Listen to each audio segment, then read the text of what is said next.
Bonjour à toutes et bienvenue dans C'est pour une copine, le podcast des femmes faites par une femme. Je suis Brenda Boucris, fondatrice d'Attitude Séduction, chef d'entreprise, experte en amour et en relations hommes-femmes, et j'ai aidé quelques 500 000 personnes à devenir plus ambitieuses, plus alignées et plus séduisantes.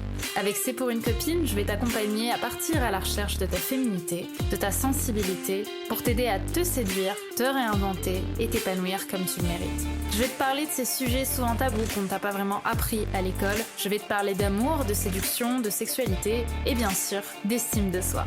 Alors que tu sois confortablement assise dans ton canapé, en train de courir un Starbucks à la main ou encore dans ton métro quotidien, je t'invite à oublier le monde pendant quelques minutes et on se lance dans l'épisode du jour.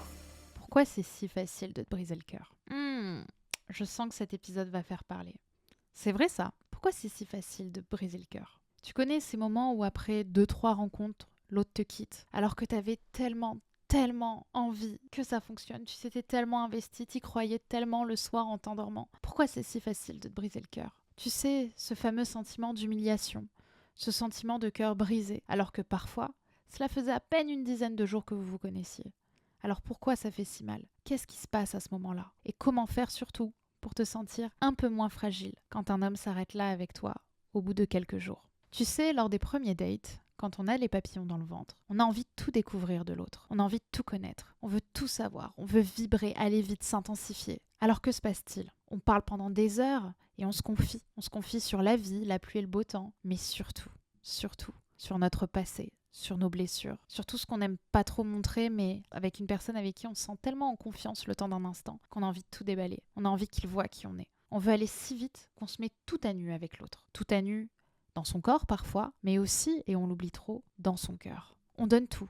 On lui ouvre le coffre des trésors si précieux et si fragiles de notre vie, en ne justifiant cela que d'une phrase « Tu m'attires et je te fais confiance ». Wow, quelle confiance offres-tu à cet homme dont tu ne sais rien ? C'est tellement de pierres précieuses que tu lui donnes sans le connaître. En fait, tu es peut-être un peu dur avec tes sentiments, tes secrets et tout ce que tu as traversé. Peut-être que ces trésors sont plus précieux pour toi et plus fragiles que ce que tu veux bien imaginer. Mais non, je peux parler de mon passé, ça ne me dérange pas. Enfin, souffle un grand coup. Souffle un grand coup et imagine. Imagine que ces souvenirs, ces blessures, sont bien plus que des phrases échangées. Ce sont des émotions que tu lui partages, des bouts de ta vie que tu mets sur la table. Peut-être que dans ta tête, ça ne vaut rien, mais pour ton corps, et pour ton cœur surtout, ça vaut beaucoup. Beaucoup plus encore que des billets de banque ou ton code de carte bleue. Alors laisse-moi te demander quelque chose. Aussi attirant et intense soit cet homme, lui donnerais-tu ta carte bleue en mettant le code en évidence à cet homme-là que tu connais depuis 2 heures ? Lui donnerais-tu la moitié de tes économies en lui disant « Surtout, garde-les précieusement, tu me les rendras dans 10 ans, ok ?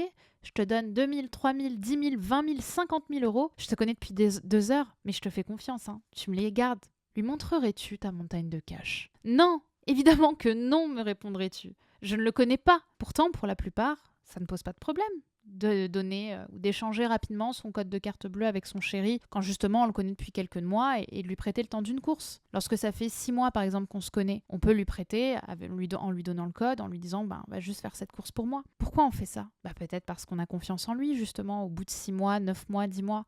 Et en général ça se passe bien. Il nous la rend et voilà, c'est un non-événement.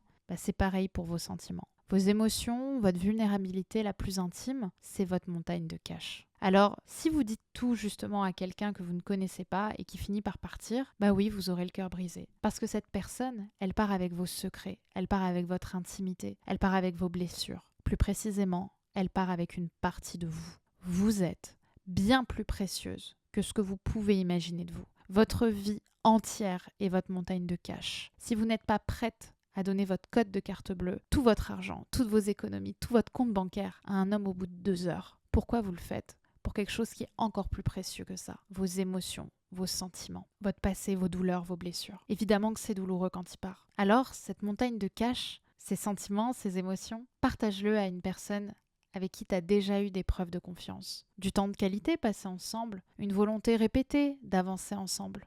Du temps passé ensemble. Ça ne se fait pas au bout de quelques jours. Alors s'il te plaît, ne maltraite pas ton cœur en l'offrant au premier venu. Il a besoin de temps. Et toi aussi, tu as besoin de temps. Oui, mais dans ce cas, me dirais-tu, de quoi on parle, Brenda, au premier rendez-vous ? Eh bien, on parle. On parle, mais on reste en surface. On va parler de la pluie et du beau temps, ou on peut parler de sa vie, de ce qui se passe. On peut évidemment dire qu'on a eu des histoires plus ou moins importantes, intéressantes, mais sans rentrer dans les détails de ce qu'on a ressenti, de ses sentiments. Tu sais, de ce moment où tu sais que tu es en train d'ouvrir ton cœur. Et d'ailleurs, si l'autre le fait, en parlant de lui, en parlant de son passé, de son ex-mari et j'en passe, mais t'as pas besoin de faire pareil. Ce n'est pas parce qu'il ouvre son cœur que tu as besoin de l'ouvrir. Si tu restais justement à ta place. Parce qu'encore une fois, s'il décide de partir, au bout de 2 semaines ou de 10 jours, il partira quand même avec ta montagne de cash. Voilà ce que je voulais te partager. C'est si facile de briser notre cœur. Parce qu'on est avant tout des êtres fragiles, forts évidemment, mais fragiles parce que notre sensibilité est fragile. Et donc, l'apprentissage que j'ai envie que tu aies, c'est de te protéger, de laisser justement au temps la possibilité de savoir si cet homme aura la possibilité d'accéder à ton cœur à travers tous les moments de ta vie que tu vas lui partager. Encore une fois, au bout de 6 mois, ok de prêter sa carte bleue le temps d'un échange avec un homme. C'est ok de parler justement de ce qu'on ressent. Mais au premier date, c'est pas forcément ok. Parce qu'encore une fois, tu peux le faire. Mais s'il part, tu risques d'être blessé. Parce qu'il part avec tout ce que tu lui avais donné. Et crois-moi encore une fois, ton cœur vaut bien plus qu'une montagne de cash. Alors peut-être que tu as l'impression que ce conseil, ce podcast, c'est encore un point de plus que tu n'avais peut-être pas vu dans ton rétroviseur. En te disant mais merde, pourquoi j'y ai pas pensé plus tôt ? Mais c'est normal, encore une fois, c'est pas facile d'avancer dans les relations amoureuses. Et c'est pour ça que, justement, je suis en train de créer une formation qui s'appelle Madame Amour, qui sortira le 2 juin, dans laquelle je vais te former. Il y a une formation digitale et quelques peut-être coaching, dont je vous parlerai en surprise, qui va te permettre justement de connecter à cet amour, de connecter au bon chemin pour trouver l'amour en traversant ces ombres-là, en traversant tous ceux que tu ne vois pas et qui t'éloignent tant justement de l'amour. Parce que si on ne le sait pas, c'est beaucoup plus difficile d'avancer. D'ailleurs, souvent, on fait du surplace et on revit la même histoire avec un homme différent. Alors, si ça te parle et si ça t'inspire, je t'invite à rejoindre la liste d'attente, tout simplement. Alors, je t'invite pour ça à simplement cliquer sur le lien en description et tu auras toutes les informations. Je te remercie, je te souhaite une très très belle journée et j'ai très hâte de te retrouver. On est ensemble. On avance ensemble et je sais que tu vas y arriver. Je t'embrasse très fort et tous les jours on se rapproche ensemble de Madame Amour.